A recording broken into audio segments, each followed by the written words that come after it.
The Patriot Act was begotten of the most unpatriotic of ideas, that liberty can be exchanged for security. The history of the Patriot Act shows that the exchange is a poor one. As our liberty wanes and wastes away, we find that the promises of security were an illusion. The history of the Patriot Act is really a history of how power corrupts and how bias and malfeasance grow when power is unchecked. The Patriot Act allows a secret court, FISA, to grant generalized warrants to collect personal data from millions of Americans.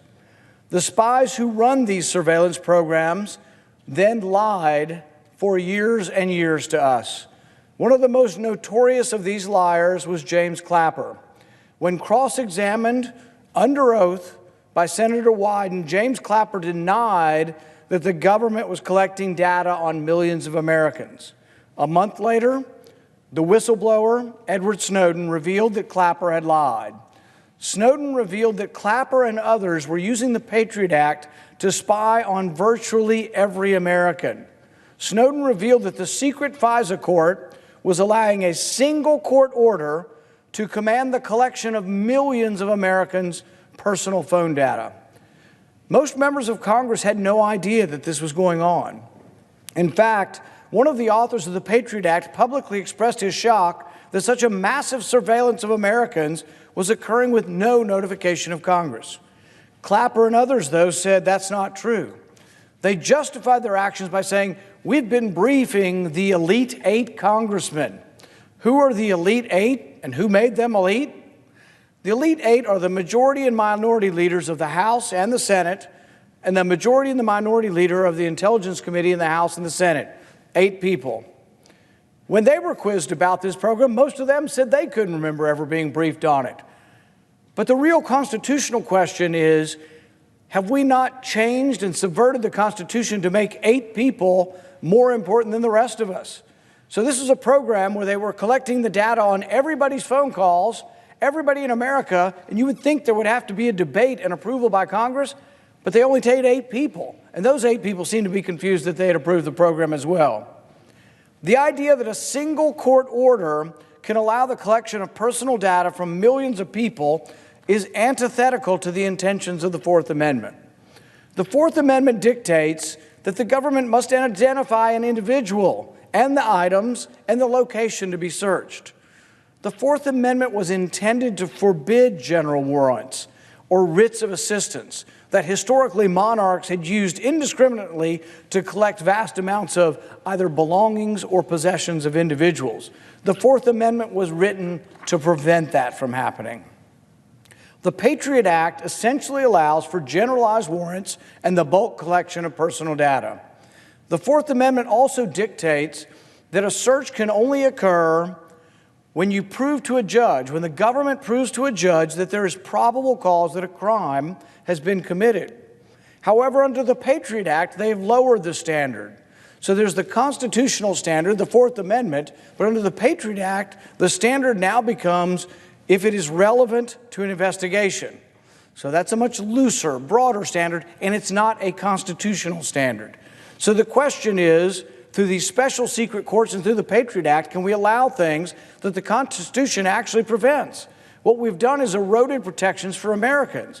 And so some of us have said the Constitution should still apply to Americans. If you want to look at the data of foreigners or spy on foreign countries or potential terrorists, by all means do it, but Americans still should be protected by the Constitution.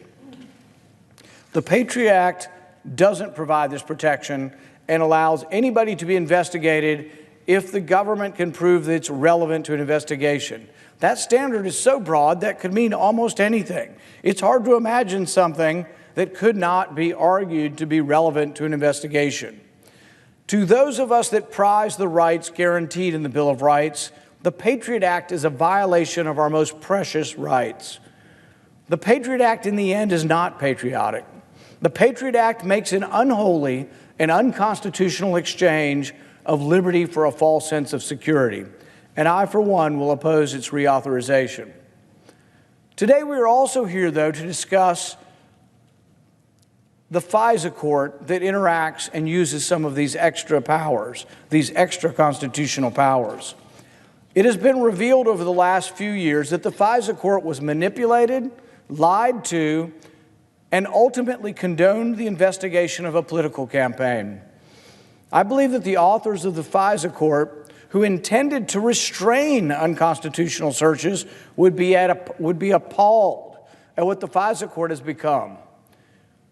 They would be appalled that this secret court intended to be used to investigate foreign spies and terrorists was turned into a powerful and invasive force to infiltrate and disrupt the political process. It should not matter whether you're a Democrat or a Republican or a Libertarian. We should all be appalled at this abuse of power. The question is, how do we fix it? To my mind, there are two approaches. Number one, we could try to make the FISA court less bad by adding procedural hurdles to make it more like a constitutional court. Or number two, admit that the FISA court cannot be made constitutional. Admit that FISA uses a less than constitutional standard when it allows searches to be performed that do not meet the Fourth Amendment. The Fourth Amendment requires probable cause that you've either committed a crime or are committing a crime. The FISA court only says we have to say that there is probable cause, the government must prove or assert that there's probable cause that you're connected to a foreign government. But as we've seen, the standards were so lax that when they went to the Trump campaign and said that a certain person was related to a foreign government, it turns out it was untrue. And they didn't present facts to the court that actually argued that he wasn't an agent of the foreign government, and that person had no one to argue for him. The deficiency of the FISA court and why it's not constitutional is you don't get a lawyer. You actually don't even get told that you've been accused of a crime. The only reason we know that President Trump's campaign got caught up in this is he won. Because he won and now has the power to open and put sunlight on this, we are now able to see this. If this had been an ordinary American caught up in this, you would never be told. You would never get a lawyer, and you would have been brought before this investigative body and allowed to search vast amounts of your private information without probable cause. That is not constitutional, and I don't think we can make it constitutional. I think we should admit that we can't constitutionally allow Americans to be subjected to a search that doesn't follow the Fourth Amendment. I believe there's no fixing the FISA court to make it constitutional for Americans. I believe the only solution is to exempt Americans from the FISA court. If government wants to investigate a political campaign, which should be a very rare and a very unusual circumstance to have the government involved in a political campaign, government should request a Fourth Amendment search from an Article III constitutional court. Now, some will say, oh, it's so hard, we'll never get it. Guess what? Even constitutional warrants are mostly granted. The vast majority of them are granted, but guess what? A judge will be a little reticent to get involved in the political process because they know how heated it is and how important it is to our republic. But that's the way you should investigate a campaign if you're going to. Opponents of doing the tried and trusted constitutional way will argue that it takes too long, it's too hard. But guess what? The Constitution was meant to be an onerous standard. The Constitution was meant to be rigorous. Our founding fathers understood that justice cannot be achieved in secret courts that don't notify the accused, nor let the accused have legal representation. You can't find justice where there is no adversarial process, where you don't get a lawyer.